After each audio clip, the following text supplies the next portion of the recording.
At my wedding, the air smelled like champagne and vanilla cake, sweet enough to make my teeth hurt. The DJ had just slipped into something slow when my father leaned in, smiling for the cameras, as if nothing in the world was wrong.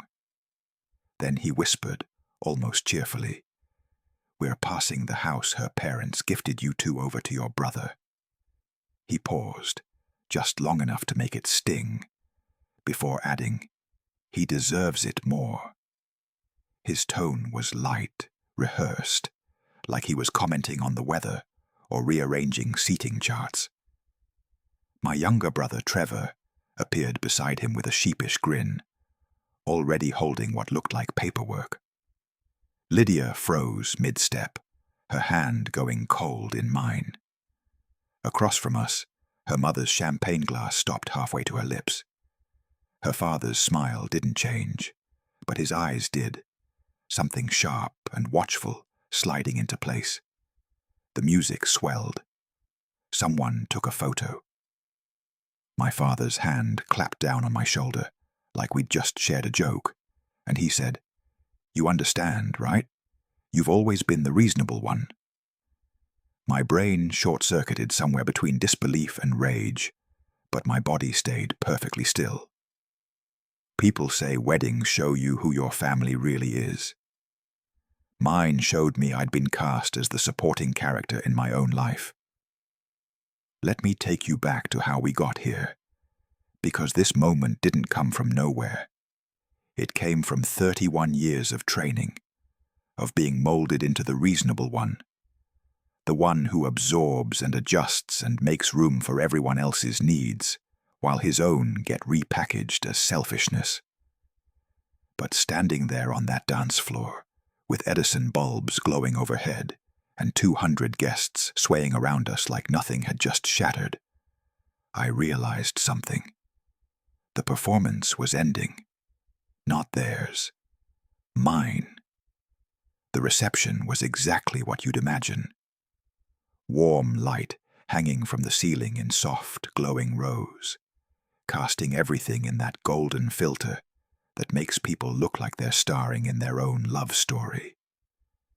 Guests moved through the space like they were underwater, laughter rippling in waves, champagne glasses catching reflections and throwing them back across white tablecloths. I'd been mid-dance with Lydia, my wife of exactly 4 hours, her hand warm in mine, her dress brushing against my legs as we turned. Her eyes had caught mine with that look that said we'd made it. We'd actually made it. For a moment, the world felt like it had finally bent in our favor. Then I saw my father cutting through the crowd, his smile already in place. The kind of smile you practice in mirrors, the kind that photographs well. He was moving toward us with purpose, and something in my stomach twisted before I even knew why. My father has always had this way of entering a room, like he owns the emotional temperature of it, like whatever he's about to say or do is already justified by his presence alone. Trevor trailed just behind him, and I should have known then.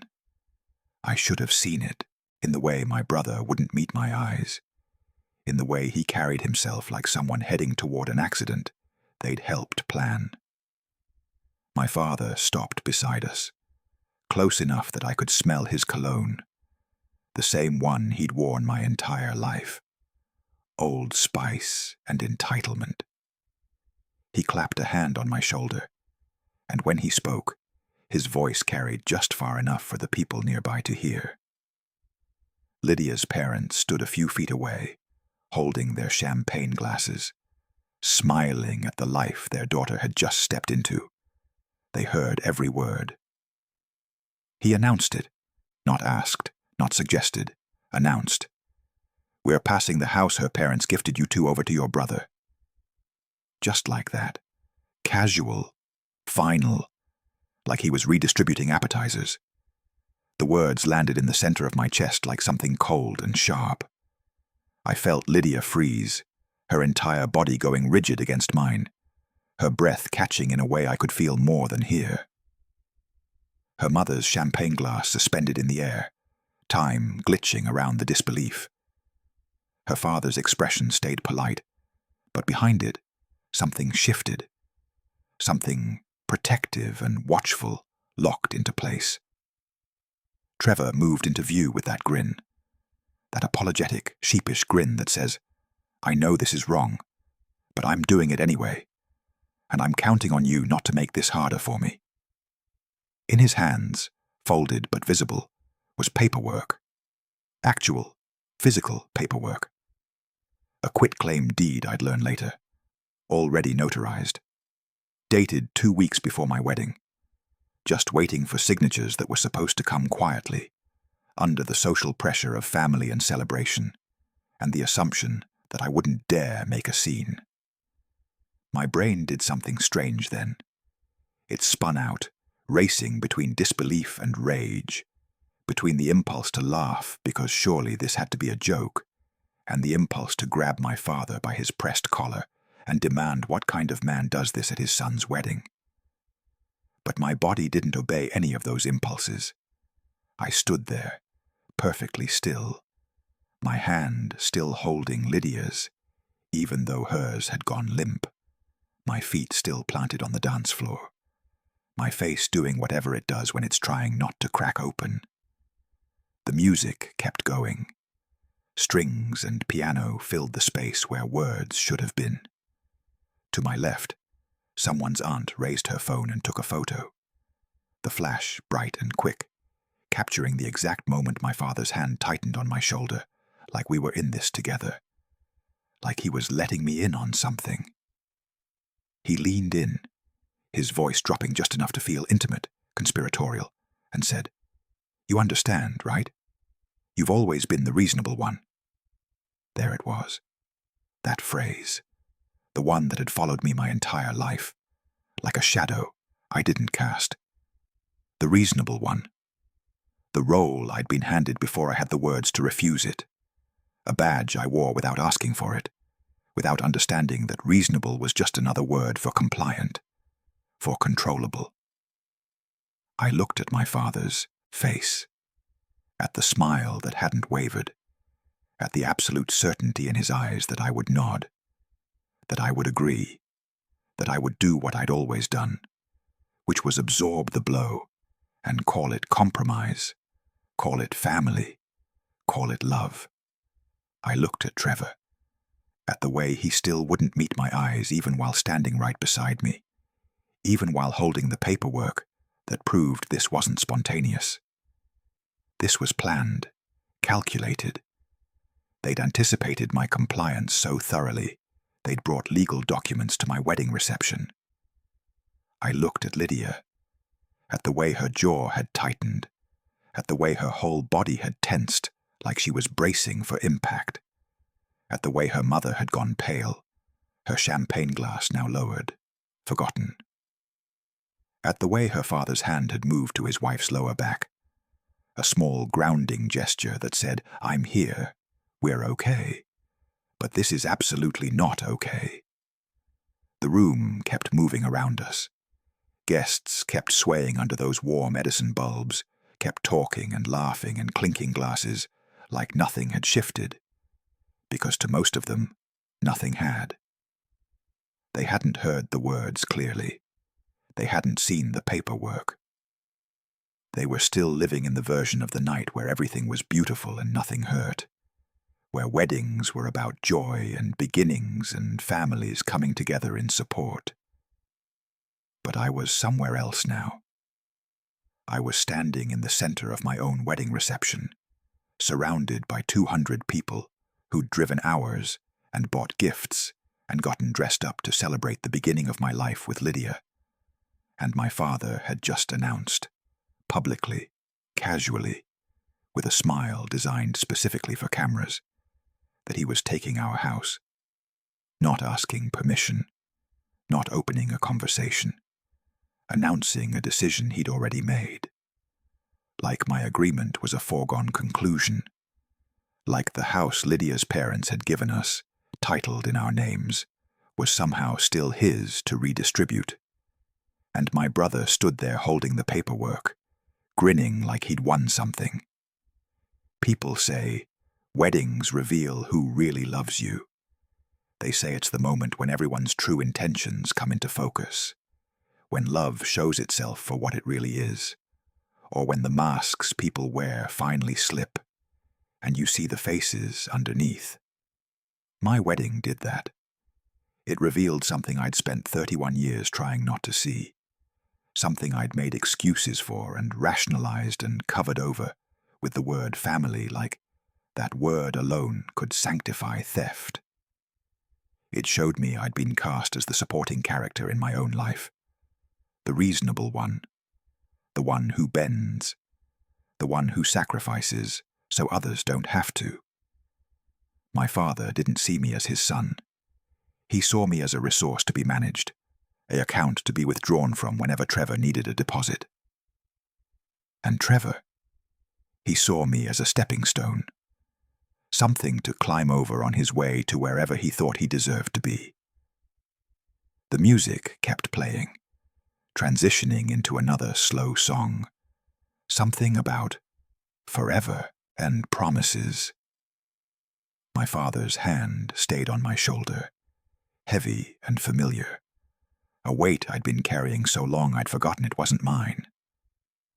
Trevor shifted his weight, and the paperwork crinkled slightly in his grip, that small sound somehow louder than it should have been. Lydia's hand trembled in mine, and I squeezed it once, gently, a message I didn't have words for yet, but would find soon. Somewhere behind me, the DJ announced the next dance. Somewhere to my right, glasses clinked in a toast to love and new beginnings. And somewhere deep in my chest, something that had been holding together for 3 decades finally cracked open. Not shattered, not broken, just cracked. Just enough to let the light in. Just enough to let me see. I need to tell you how we got here, because this moment at my wedding didn't arrive out of nowhere. It came from a pattern that started when I was 12 years old, standing in our kitchen the morning after my mother left. My parents had split, and she'd moved across the country to start over, which is what people say when they mean they're leaving and not looking back. My father was left with 2 sons, me at 12 and Trevor at 5. And somewhere in those first few weeks, roles got assigned without anyone saying them out loud. I became the responsible one. Trevor became the one who needed things. And my father became the manager of a system where my responsibility meant his convenience. I started making Trevor's lunches because Dad had early meetings. I helped with homework because Dad was tired. By 15, I was working part-time at a grocery store, stocking shelves after school, because Dad kept forgetting about expenses. Registration fees, field trip money, the cost of new cleats for Trevor's soccer team. Forgot is a generous word. What he actually did was defer them to me, knowing I'd find a way to cover it, because the alternative was watching my little brother go without. And I couldn't do that. I loved Trevor.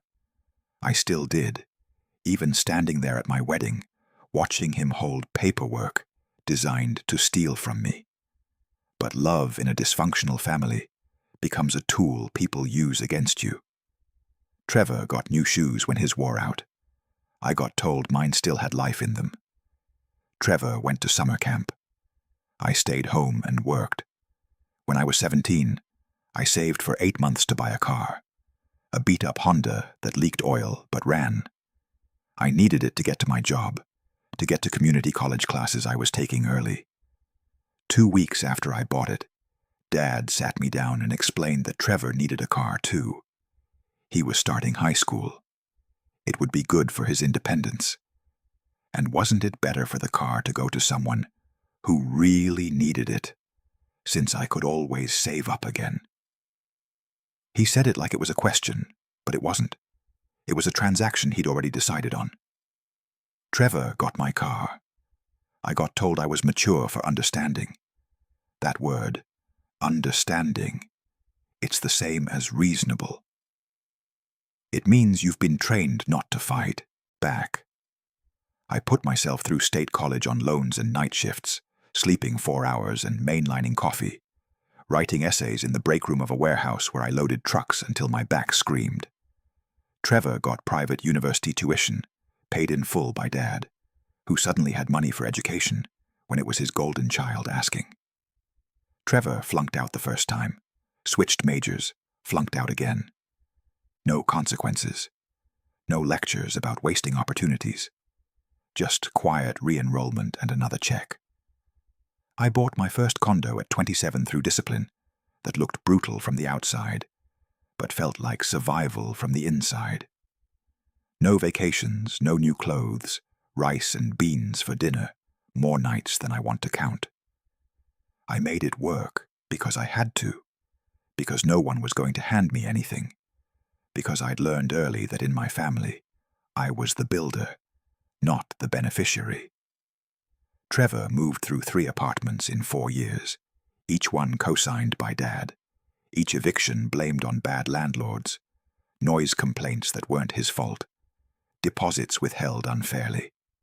Never his responsibility, never his pattern. Just bad luck that kept finding him. The formula was simple once you saw it. Marcus builds, Trevor takes, Dad redistributes. I was the engine that kept the family system running, and Trevor was the beneficiary of a trust fund that had my name on the withdrawals. For years, I told myself this was just how families worked. Someone had to be the stable one. Someone had to sacrifice. And wasn't it good that I was capable of it? Wasn't it a strength that I could carry weight others couldn't? That's what I told myself anyway, because the alternative was looking directly at the truth, which was that I'd been cast in a role I never auditioned for and couldn't leave without being called selfish. Then I met Lydia. Meeting her felt like stepping through a door into a parallel universe where the rules I'd learned didn't apply. Her family operated on something I didn't have a name for at first, something that looked like magic, but was actually just health, reciprocity, give and take that actually balanced. Her parents, Robert and Catherine, were architects who'd built their firm together over 30 years, and you could see the partnership in how they moved through the world. They asked questions instead of issuing pronouncements. They listened instead of managing. When they learned Lydia and I were serious, getting engaged, talking about building a life together, they did something that shattered my understanding of what family could be. They asked what would help. Not told, not decided for us. Asked. We had dinner at their house 6 months before the wedding, just the 4 of us around their kitchen table, and halfway through the meal, Robert slid an envelope across the surface.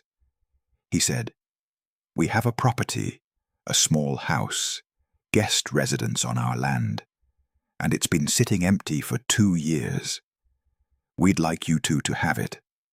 Start your marriage, without rent hanging over you. No strings. It's yours." I opened the envelope.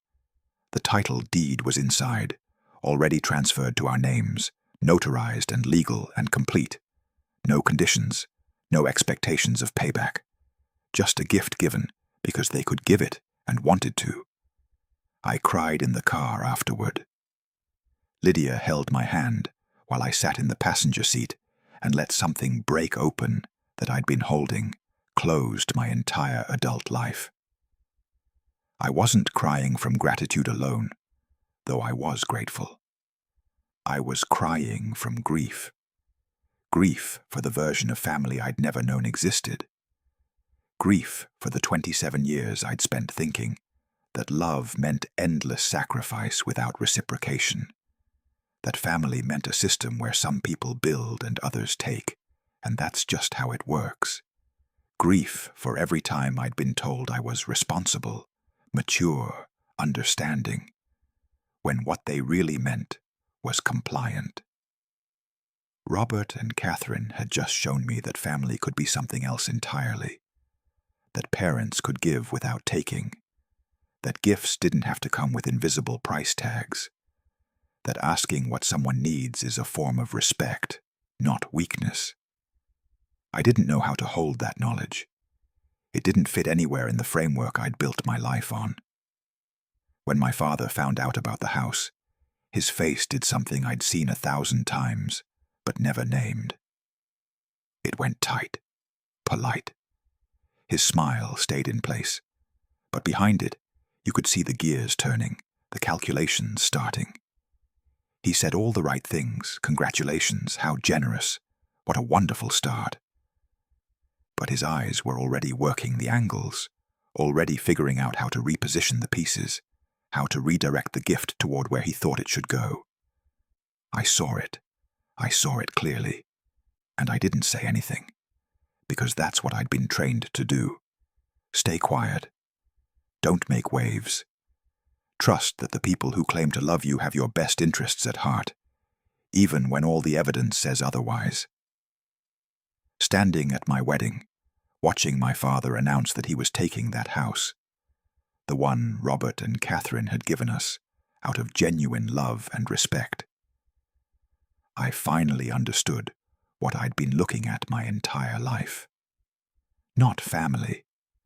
A system. One where I was never supposed to win, only to provide the resources for someone else's victory. The pattern was never going to change. Not because Trevor couldn't do better, not because my father didn't know what he was doing, but because the system worked perfectly for them, exactly as it was. And I was the one who'd been keeping it running. The morning of my wedding, I was in the hotel suite getting ready, surrounded by my groomsmen, and the kind of nervous energy that comes with good things about to happen. Sun was pouring through the windows. Someone had brought coffee and bagels. My best man was fumbling with his tie. Everything felt exactly like it should, like I was standing on the edge of the life I'd built, and was about to step fully into it. Then my phone buzzed. A text from Trevor. "Hey, what's the address of the house again? Need it for insurance purposes." I stared at the screen longer than I should have. Insurance purposes. On my wedding day. For a house that had been sitting on Robert and Catherine's property for 2 years without issue, now suddenly needed insurance verification the morning I was getting married. I typed back a question mark. He responded immediately.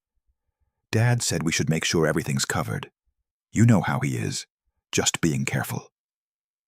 Red flag number 1. I didn't realize I was holding my breath until my best man asked if I was okay. I said yes. I wasn't sure that was true. The ceremony itself was beautiful, everything Lydia and I had planned. She walked down the aisle and I forgot how to breathe properly. We said vows that meant something. Her eyes teared up when I promised to choose her every single day. I meant every word. But halfway through the readings, I caught movement in my peripheral vision. My father and Trevor, sitting 3 rows back, leaning toward each other, whispering. Dad's hand was on Trevor's shoulder, gripping it in that specific way he'd always gripped mine, when he was teaching me responsibility, which really meant teaching me compliance. That grip always came right before he explained why I needed to give something up, why it was the mature thing to do, why I'd understand when I was older. I was older now. I understood perfectly. Red flag number 2. The ceremony ended. We walked back down the aisle as husband and wife, and I tried to sink into the joy of that, into the reality that Lydia was my wife now, that we'd made promises in front of everyone we loved. But something had shifted in my chest. Some warning system I'd learned to ignore my entire life now screaming at full volume. At the cocktail hour, while Lydia and I were making rounds and accepting congratulations, I saw my father corner Robert near the bar. Dad had 2 drinks, handed one to Robert with that smile he uses when he wants something. They stood close, Dad talking low, his body angled in a way that blocked the rest of the room out. I watched Robert's expression shift from polite to guarded, his shoulders squaring slightly, his head tilting back in that universal body language that says, "I'm listening, but I don't like what I'm hearing." Then Catherine appeared, seemingly out of nowhere, and extracted her husband with the kind of smooth precision that told me she'd been watching too. They moved away from my father, and he stood there for a moment, drink in, hand, smile still in place, before turning to find someone else to talk to. 10 minutes later, Catherine found me near the entrance to the reception hall. She leaned in close, her voice barely above a whisper, and said, "Your father just asked if the house deed was flexible. Those were his exact words. Flexible." My stomach dropped, not fell. Dropped, like someone had cut the line holding it in place. I must have made a face because Catherine put her hand on my arm and said, "We told him no. Very clearly no. But I thought you should know. Red flag number 3. Lydia noticed. Of course she noticed. She knows me better than I know myself sometimes. She pulled me aside between greeting guests and asked what was wrong. I opened my mouth to tell her, to explain the text and the whispering and Catherine's warning. But the photographer appeared, all enthusiasm and golden hour light, saying we needed to get portraits done now, or we'd lose the sun. So I smiled. We went outside. The light was perfect, pouring over everything like honey, and Lydia looked so happy standing beside me in her dress that I almost convinced myself I was imagining the danger. Almost. But standing there, her hand in mine, the photographer asking us to look at each other like we were the only 2 people in the world, I made a decision. If they tried something, and every cell in my body was screaming that they would, I wasn't going to be caught defenseless. During a bathroom break before the reception started, I pulled out my phone and texted my college roommate, Daniel, who'd gone to law school and now specialized in real estate law. I typed, "Emergency, need legal consult, wedding night, I'll pay double."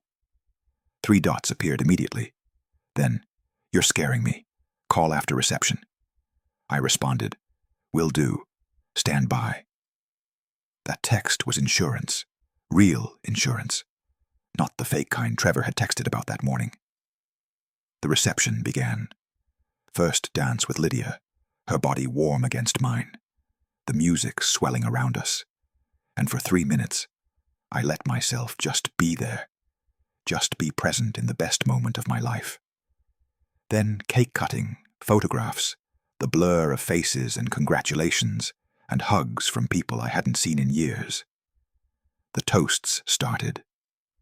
My best man went first, told a story about college that made everyone laugh. Lydia's maid of honor cried through hers, in the beautiful way people cry at weddings. Then my father stood up.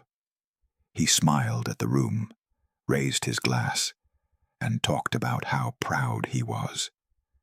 How I'd always been the responsible one, always knew how to share, always understood that family comes first. He said the word share 3 times. 3 times in a 5-minute toast. Share, share, share. Like he was priming the room, setting up language, preparing everyone for something. Trevor sat at his table, avoiding my eyes entirely, staring at his plate like it held answers. The air started to taste different. Metallic, like the atmosphere before a storm breaks. That electric charge that makes your skin prickle and your instincts sharpen. I held Lydia closer during our second dance, and she whispered against my ear, "Whatever's coming, I'm with you." I believed her. That belief wasn't just comfort, it was a weapon. It was the thing my father hadn't accounted for, the variable he'd never factored into his calculations. I wasn't alone anymore.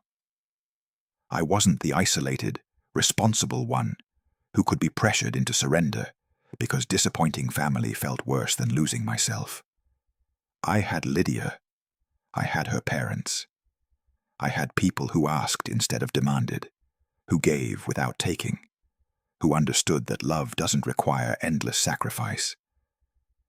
Then I saw my father stand up from his table, smooth his jacket, and start walking toward us. His smile was already in place, camera ready, practiced, and the storm broke. When my father made his announcement, Lydia's hand went cold in mine. Not cool. Cold, like something had drained out of her body all at once. Her parents were standing 3 feet away, close enough to hear every word clearly. Robert's face turned to granite, his jaw setting in a way I'd never seen before. Catherine's smile didn't fade. It evaporated, replaced by something sharper and more dangerous. Trevor appeared beside my father, shuffling paperwork in his hands, and I could see it now. The quitclaim deed, already notarized, official-looking, with blank spaces waiting for signatures. My father kept talking, his voice smooth and reasonable, explaining his logic like he was solving a simple math problem. Trevor's getting married next year, needs a place to start. You're already established, son. You understand sacrifice. That word. Sacrifice.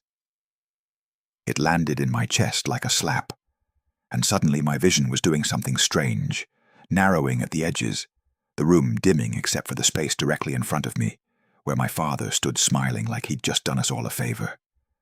I'd heard that word my entire life, always in his voice, always positioned as virtue, when what he really meant was surrender. Sacrifice had been the word he used when he took my car for Trevor, when he redirected my college fund, when he made me responsible for holding our fractured family together while he managed the redistribution. And now, he was using it again at my wedding, in front of 200 people, expecting me to nod and comply because that's what I'd always done. Lydia's voice cut through the air, small but lethal. That's our house, from my parents. My father pivoted without missing a beat, his smile widening as he turned slightly toward Robert and Catherine. And what a generous gift it was, truly. But generosity should flow through the whole family, shouldn't it? That's what family means, sharing in each other's blessings. He was performing gratitude, but what he was actually doing was making a demand. He was looking at Robert now, trying to pull Lydia's father into some kind of implicit agreement, some nod of understanding between men about how families work. Robert didn't nod. Robert stepped forward, and when he spoke, his voice had an edge I'd never heard before. That deed is irrevocable. My daughter and son-in-law's names are on it. Non-transferable. There's nothing flexible about it. My father's smile tightened, just slightly, just enough to show the irritation underneath. Surely we can work something out. Family helps family. That's all we're talking about here.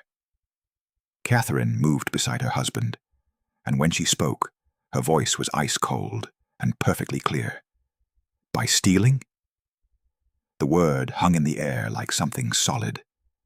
Guests at the nearby tables stopped talking. Conversations died mid-sentence. Heads turned.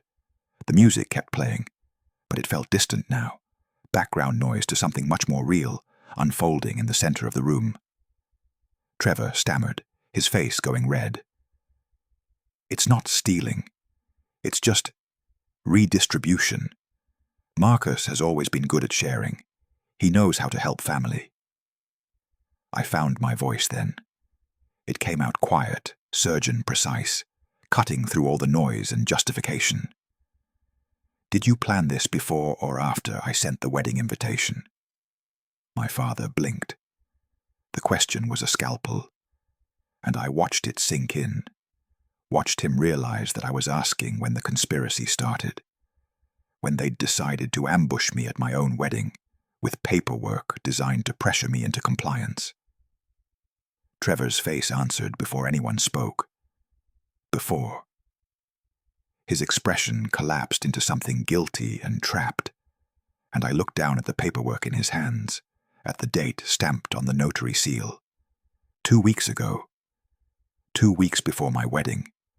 They'd had this deed prepared, anticipating that I would sign under the social pressure of celebration and family and all those witnesses watching.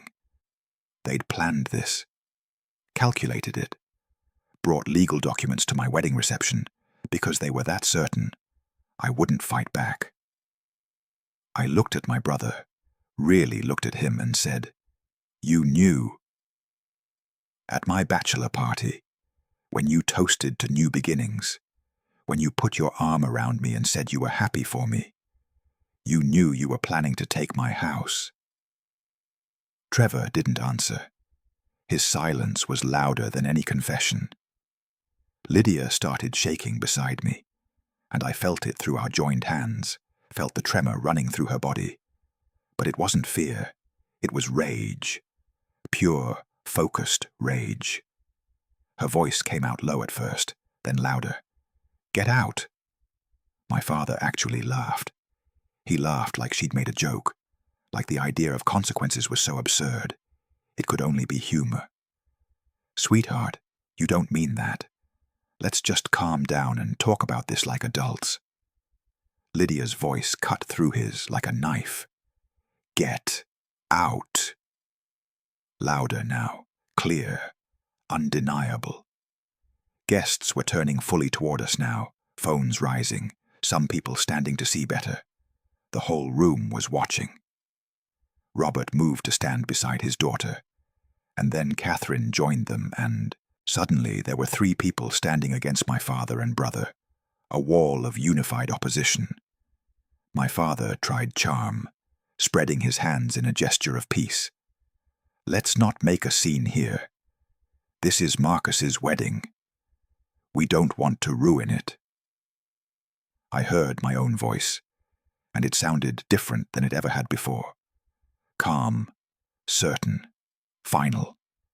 "You made the scene. We're just naming it." That's when I saw Catherine signal someone, a small gesture with her hand, and within 30 seconds, security appeared. 2 men in dark suits, moving through the crowd toward us. My father's face transformed in stages. First confusion, like he couldn't understand why security would be coming toward him. Then fury, his smile dropping away completely, his eyes going hard. Then something else, something ancient and ugly that I'd seen flashes of my whole life, but never this clearly. He looked at me like I'd betrayed something sacred. "You're choosing her family over yours, after everything I've done for you, after I raised you." I met his eyes. "I'm choosing family that doesn't steal from me. That's not a hard choice." The security guards were asking them to leave now, polite but firm. And my father was sputtering, trying to explain that there'd been a misunderstanding, that this was a family matter, that he had every right to be here. But the guards weren't interested in his explanations. They were escorting him toward the door, and Trevor was following, still holding that useless paperwork. As they reached the exit, Trevor turned back, his face desperate, and called out across the room, "We're blood, Marcus. That has to mean something." I answered loud enough for him to hear, loud enough for everyone to hear. "Blood doesn't cover theft. It just makes it harder to see." The doors closed behind them. The sound was final, a punctuation mark on something that had needed ending for years. 200 guests stared at us in complete silence. The DJ was frozen at his booth, one hand on his equipment, clearly unsure whether to do anything or just wait for instruction. I looked around at all those faces, some shocked, some sympathetic, some clearly delighted by the drama they'd just witnessed. Lydia collapsed into me, not crying, just breathing like she'd run miles, her body shaking with the adrenaline of what we'd just done. Robert's hand landed on my shoulder, firm and grounding, the kind of touch that says, "I'm here. You're not alone. You did the right thing." Catherine moved toward the DJ, and I heard her voice, calm and clear. "Play something. Anything. Let's keep the celebration going." Music started again, something upbeat and deliberate, and slowly, gradually, guests began turning back to their tables, conversations resuming in low murmurs that would probably continue for hours, maybe days. The story of the wedding, where the groom's family got escorted out by security. But I didn't care about that story. I cared about the fact that Lydia was still standing, that her parents had stepped in without hesitation, that I'd finally said no and meant it, and followed through. The air didn't taste metallic anymore. That electric charge, that sense of impending storm, it was gone. The air tasted clean now, clear, like something poisonous had been filtered out, and what remained was just breathable space. I held Lydia close and felt her heartbeat slow against my chest, felt my own breathing return to normal, felt the reality of what we'd just done settle into my bones. We'd drawn a line. We'd enforced it. And on the other side of that line was a life that belonged to us, not to people who saw us as resources to be managed and redistributed. The wedding continued. People danced. Cake was served. But everything had changed, and everyone knew it.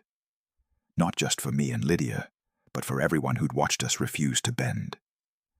Sometimes the most important thing you can do is show people what boundaries look like in action.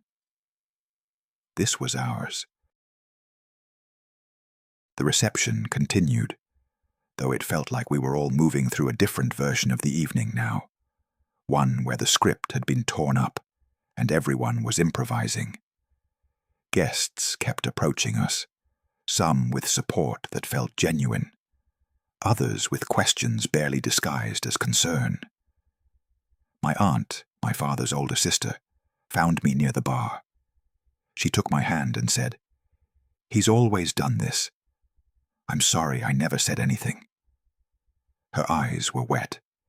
"He did it to me 30 years ago. I thought maybe he'd changed." She hadn't warned me because she'd convinced herself the pattern had died, or maybe because speaking up would have meant admitting she'd let it happen to her too. Either way, her confession confirmed what I'd suspected. This wasn't new behavior. It was legacy. A cousin I barely knew pulled me aside later and said, "Trevor's been bragging about his new house for weeks. At family dinners, on the phone. He kept saying Marcus was being cool about it, that you guys had worked it out." The conspiracy was wider than I'd known. Not just my father and brother planning this ambush, but Trevor actively lying to extended family, building a narrative where I'd already agreed, so that when the moment came, I'd be surrounded by people who thought the deal was done. Late that night, after the last guests had filtered out and the venue staff were breaking down tables, Lydia and I sat in the bridal suite, still in our wedding clothes. My tie was loosened, her veil was off, but neither of us had the energy to change.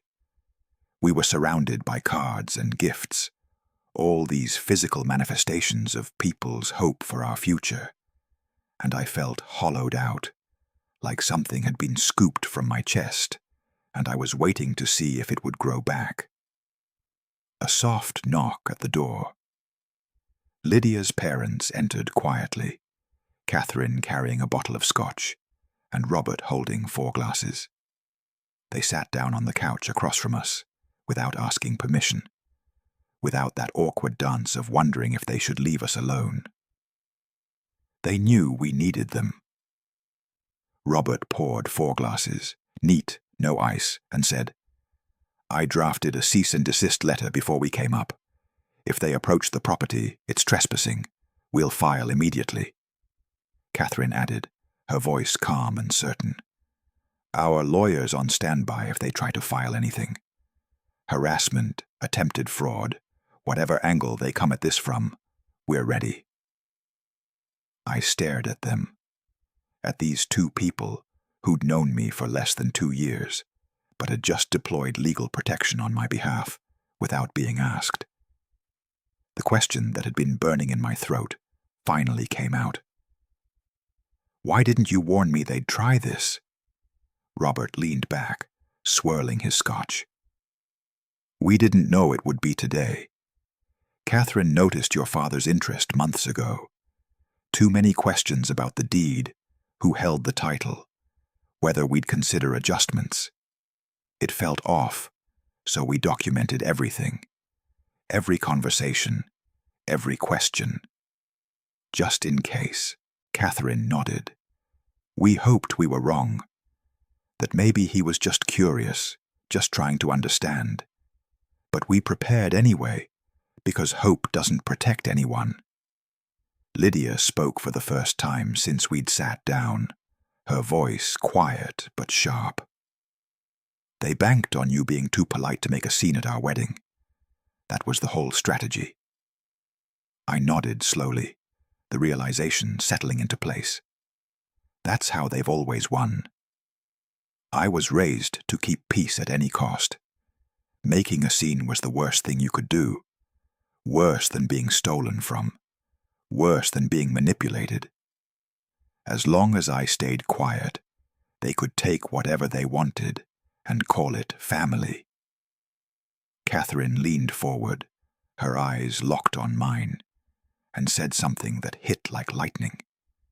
"Peace without respect isn't peace. It's surrender." The words rewired something in my brain.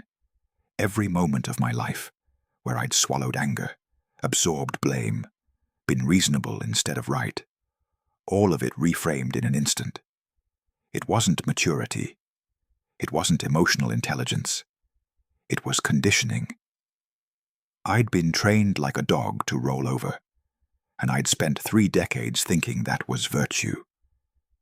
Trevor didn't just take things because he was selfish. He took them because I never defended the boundary. Because every time he reached across the line, I moved the line to accommodate him. And my father had taught us both that this was how love worked. My phone sat on the table between us, screen lighting up every few seconds. 47 missed calls from my father. 23 texts from Trevor. Voicemails piling up that I knew I'd never listen to. Lydia reached over, picked up the phone, and powered it off. The screen went dark. She set it down and said, "Not tonight. Not on our wedding night." Robert raised his glass. "To the family you choose." We drank. The scotch burned in the best way, warming paths down my throat and into my chest, where that hollow feeling had been. We sat there for another hour, not talking much, just being present with each other. And I realized this was what family was supposed to feel like. Not performance, not transaction, just presence. Eventually, Robert and Catherine stood to leave. Catherine hugged me at the door, tight and fierce, and whispered, "You're not alone. You never will be again." After they left, Lydia and I sat in the quiet, the kind of silence that feels full instead of empty. She asked, her voice soft, "What happens now?" I thought about the question, about my father's rage and Trevor's guilt, and all the phone calls I wouldn't return. I thought about the decades of pattern I'd just broken, the system I'd just refused to perpetuate. Now I stop managing their feelings and start protecting ours. She smiled, tired and real, and kissed my temple. We didn't change out of our wedding clothes. We lay down on top of the covers, still dressed like we were at a celebration, and held hands in the dark. I could feel her pulse in her wrist, steady and strong, and I matched my breathing to hers. We fell asleep like that, exhausted but not defeated, surrounded by the evidence of a day that had gone both perfectly and terribly wrong. And for the first time in my life, I didn't feel guilty about choosing myself. We postponed the honeymoon. It wasn't the plan, but plans change when you're fortifying against siege. Lydia and I stayed local, moved into the house her parents had given us, and prepared for what we both knew was coming. When toxic systems lose their primary resource, they don't accept it quietly. They escalate. Day 1, my father showed up at the house. I saw his car pull up through the window, watched him get out and walk to the fence gate, watched him realize it was locked. New security cameras tracked his movement, small black eyes recording everything. He rang the doorbell, then rang it again, then held it down for what felt like minutes, but was probably only seconds. I stood in the living room, 5 feet from the door, and didn't move.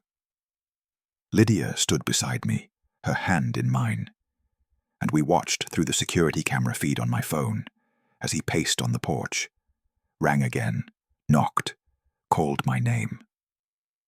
20 minutes of this. 20 minutes of him performing distress for cameras he knew were there, creating a narrative of the concerned father locked out by his unreasonable son. Finally, he left. But not before sliding a note under the door. I waited until his car was gone to pick it up. 4 words in his handwriting. "I'm disappointed in you." I showed it to Lydia. She said, "Good. Let him be disappointed." I put the note in a folder we'd started labeling evidence. Day 2, Trevor's fiancée Amy texted Lydia. "Can we talk? Trevor's really upset. Family shouldn't be torn apart over a house." Lydia took a screenshot, saved it to the folder, and didn't respond. Amy tried again an hour later. "Marcus is being selfish. You know that, right?" Lydia blocked her number. When she showed me, I felt something like pride mixed with relief. We were unified. There was no crack they could widen, no way to isolate one of us and apply pressure separately. Day 3 brought the extended family group text, the one I was still part of, because I hadn't thought to leave it yet. Messages started appearing. "Dad's heartbroken. He's not eating. This is tearing the family apart. Is a house really worth destroying everything?" I sat there reading them, my thumb hovering over the keyboard. I typed 5 different responses, explained the history, detailed the pattern, justified my decision. Then deleted all of them because I realized I didn't owe these people an explanation. They'd watched the pattern for years and said nothing. Their sudden concern wasn't about me. It was about their own discomfort with conflict. Finally, I sent one sentence. "I didn't destroy anything. I just stopped letting you take from me." Then I left the group chat. My phone felt lighter immediately. Day 4, my father played what I assume he thought was his trump card. He called my workplace, spoke to HR, told them there was a family emergency, that I was having a breakdown, that I needed intervention, and maybe shouldn't be working right now. He tried to weaponize my employment against me, tried to make my professional life unstable because he couldn't control my personal one. My boss called me directly. He'd been at the wedding. He'd seen everything. His voice on the phone was steady and slightly amused. "Your father just tried to convince me you're having a mental health crisis, and need to be sent home. I told him that's not how any of this works. Do you want me to have corporate counsel send him a cease and desist? I was stunned, not by my father's move, that tracked perfectly with his escalation pattern, but by my boss's immediate support, his willingness to deploy company resources to protect me from family harassment. Yes, I said, please. He said he'd handle it. Day 5, a letter arrived via certified mail. I had to sign for it, and the moment I saw the return address, a law office I didn't recognize, my stomach dropped. Lydia stood beside me while I opened it. It wasn't a lawsuit. It was a threat to sue. The letter detailed potential claims: alienation of affection against Lydia for turning me against my family, undue influence against her parents for the same elder abuse for having my father escorted from the wedding. None of these were real legal claims. Elder abuse for being removed from an event after announcing theft, alienation of affection for supporting your spouse.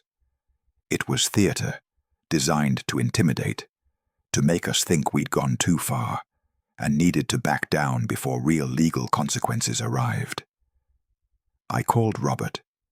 He said to forward the letter immediately. Within 3 hours, his lawyer had drafted a response. I read it before it was sent. It was surgical. It detailed attempted fraud, citing the quitclaim deed prepared and notarized before any consent was given.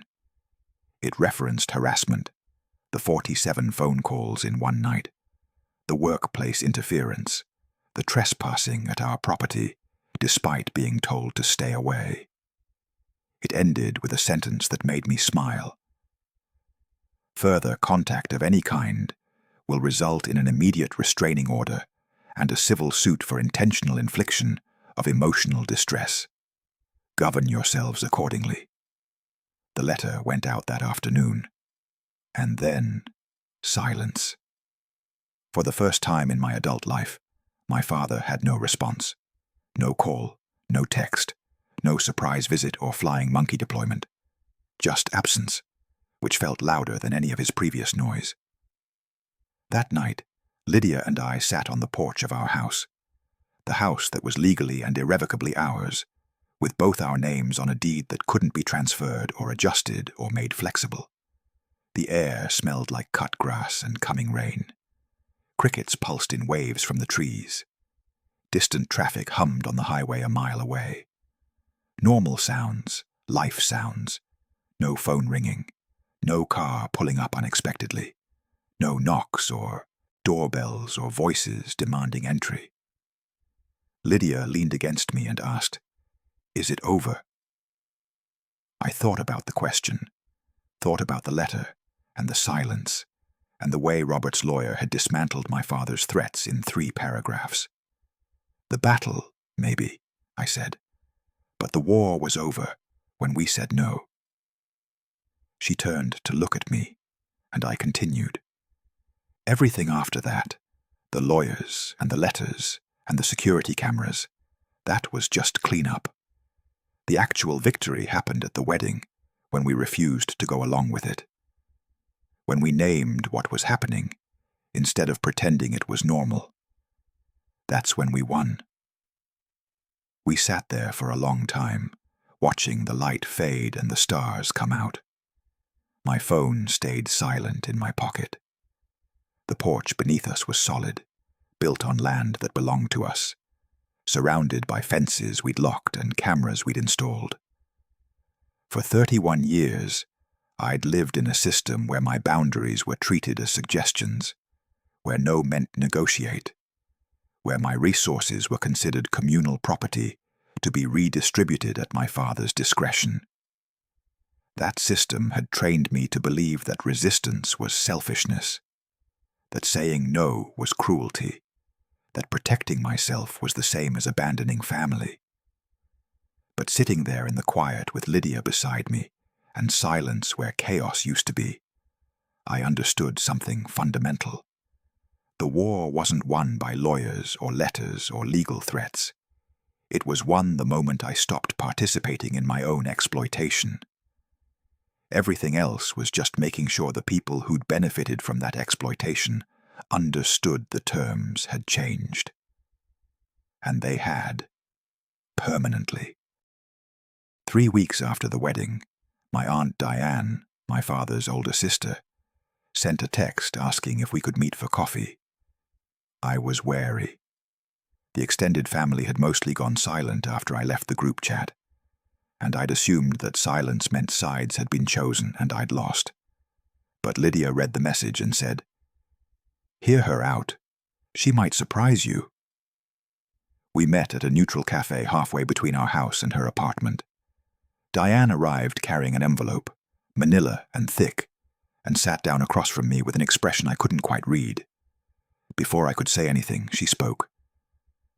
"I'm not here to defend him. I'm here to apologize." She slid the envelope across the table, but didn't let go of it yet. "Marcus, you're not the first person he's done this to." I was. She told me a story I'd never heard, about 30 years ago when she'd started a small business, specialty catering for weddings and corporate events. She'd taken a loan from our grandparents to expand, bought equipment, hired staff. She was thriving. Then my father, her younger brother, came to her with an investment opportunity. A sure thing, he'd said. He just needed capital to get in on the ground floor. Our grandparents pressured her. Family helps family. That's what family does. She gave him half her capital, money she needed for payroll and inventory, and the lease on her commercial kitchen. His investment failed within 6 months. Her business collapsed within a year. He never apologized, never acknowledged what he'd taken. Just moved on, and the family moved on with him. And Diane spent 3 decades telling herself she'd made a bad business decision instead of naming it for what it was. Theft dressed up as family obligation. "I've been watching him do to you what he did to me," she said, and I said nothing because I was ashamed. Because admitting you were a victim means admitting I was too. She pushed the envelope toward me. Inside were photocopies of old letters, family correspondence spanning decades. I read through them slowly, piecing together a pattern that went back further than I'd imagined. Our grandparents had done it to my father, pressured him to give up a scholarship, so his sister, not Diane, but another aunt who'd passed away years ago, could attend a private school, redirected his college fund to cover someone else's medical bills. And my father had absorbed that treatment, normalized it, and then replicated it with his own children. The pattern was generational. Marcus builds, someone else takes. The family redistributes and calls it love. Diane was watching me read, and when I looked up, she said, "You broke it. That's why he's so furious. You're proof he doesn't have to be this way. You're proof he chooses it." The weight of that sentence settled on me. My father wasn't a victim of his upbringing, acting out learned behavior he couldn't control. He was a man who'd experienced this pattern, understood its damage, and decided to perpetuate it anyway. I asked the question that had been forming since she started talking. "Why didn't you warn me?" Her eyes filled, and when she spoke, her voice cracked. "Shame. I spent decades telling myself I was weak, that I should have been smarter, stronger, better at protecting myself. Watching you stand up at your wedding showed me I wasn't weak. I was young and manipulated. I'm sorry I didn't protect you. I'm sorry I let you think you were the first." We hugged across the table, and when she left, I sat there for a while holding the envelope, thinking about the weight of inherited dysfunction and the courage it takes to be the one who says no. That evening, I showed Lydia the documents, spreading them across our kitchen table. I said, "It's genetic. This thing in our family, it goes back generations. She looked at me, then at the papers, then back at me. No, it's learned, and you unlearned it. The distinction mattered. Genetic implied inevitability, something coded into my DNA that I'd have to fight forever. Learned meant it was a choice, a pattern that could be interrupted, a cycle I'd already broken by refusing to participate. While we were processing Diane's revelation, Trevor's life was imploding in ways I only heard about later. His engagement fell apart. Amy, his fiancée, discovered that Trevor had planned to use the house he was trying to steal from us as leverage against her parents. If we had the house, we wouldn't need their money for the wedding. He'd been planning to manipulate her family, using assets he'd stolen from mine, building his future on a foundation of fraud. She left him, packed her things and moved out while he was at work, left a note, blocked his number. And that night, Trevor called me. I could hear the alcohol in his voice before he spoke, the slurring edges of someone who'd been drinking to avoid feeling. "This is your fault," he said.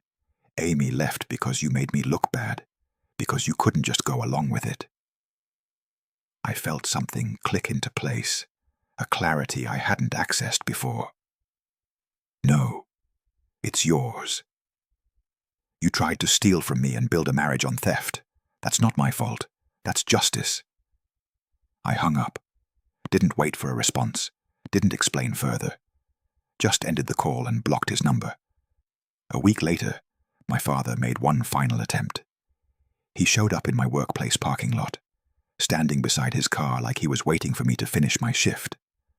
I saw him from my office window, and instead of going down to talk, instead of giving him one more opportunity to explain or manipulate or guilt, I called security. They escorted him off the property and warned him about trespassing. I watched from the window as they walked him to his car, as he got in and drove away, and I felt something I didn't expect. Nothing. Not anger, not pity, not even satisfaction. Just nothing. He looked smaller than I remembered, older, like someone I used to know a long time ago, but didn't anymore. The cord was cut. Not severed in anger, but released in indifference. That night, I told Lydia what I'd been thinking about since Diane's visit, since Trevor's call, since watching my father drive away from my workplace like a stranger.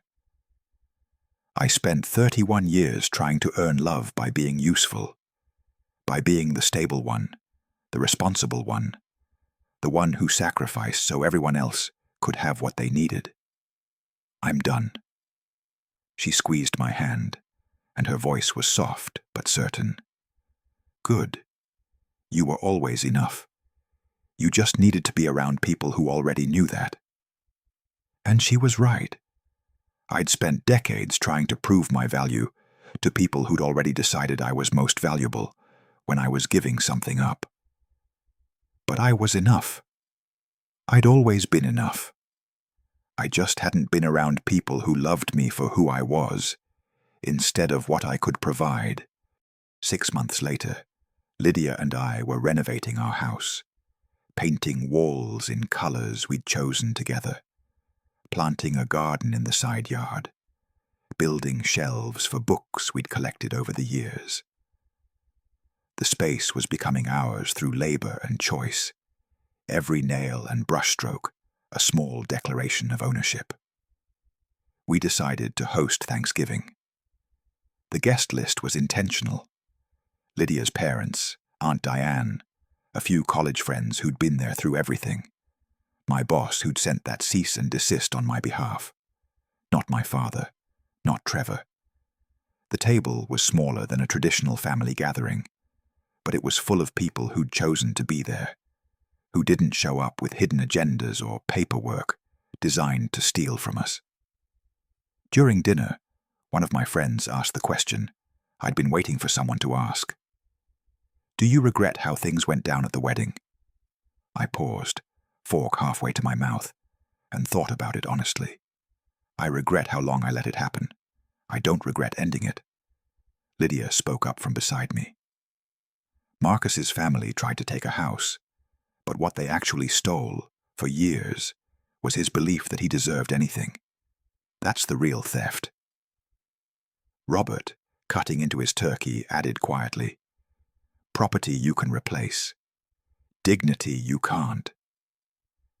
The conversation moved on, but those words stayed with me through the rest of the meal, through dessert and coffee, and the slow departure of guests who hugged us at the door and told us they were proud of us. After everyone left, Lydia and I sat on the porch. We'd hung plants in the corner, strung lights overhead, turned the space into something that felt like ours. She leaned against me and asked, "Do you think they'll ever apologize?" I considered the question, watching the sky fade from blue to orange to purple. Maybe, but I'm not waiting for it. I'm not organizing my life around their potential growth. My phone buzzed in my pocket. I pulled it out, saw a notification from a mutual cousin. The message read, "Your dad wanted me to tell you he's proud of you." I showed it to Lydia. She read it, her face doing something between a frown and a smirk. "That's manipulative." I nodded. "It's not pride. It's another play for access. If he can't get to me directly, he'll send messages through other people. Try to make me feel guilty for keeping the boundary." I didn't respond to the cousin, didn't send a thank you or acknowledgement. Just put the phone back in my pocket and pulled Lydia closer. We sat there, watching the sun set over property that was irrevocably, legally, emotionally ours. I thought about my wedding day, about the look on my father's face when security walked him out, about the cease and desist letter that had ended his escalation, about Trevor's engagement collapsing under the weight of his own manipulation. I thought about Aunt Diane's envelope, those photocopied letters documenting generations of children taught to sacrifice for siblings who would never reciprocate. But then I thought about this. Lydia's hand in mine.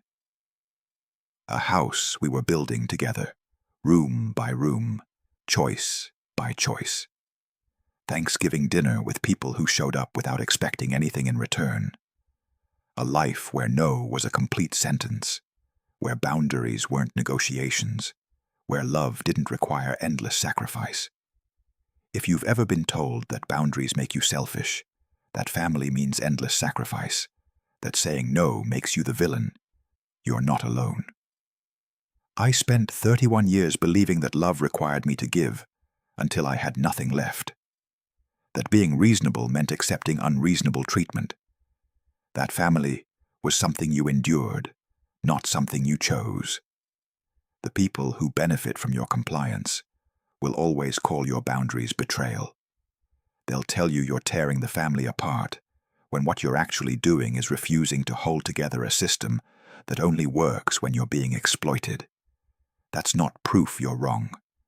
It's proof you're finally free.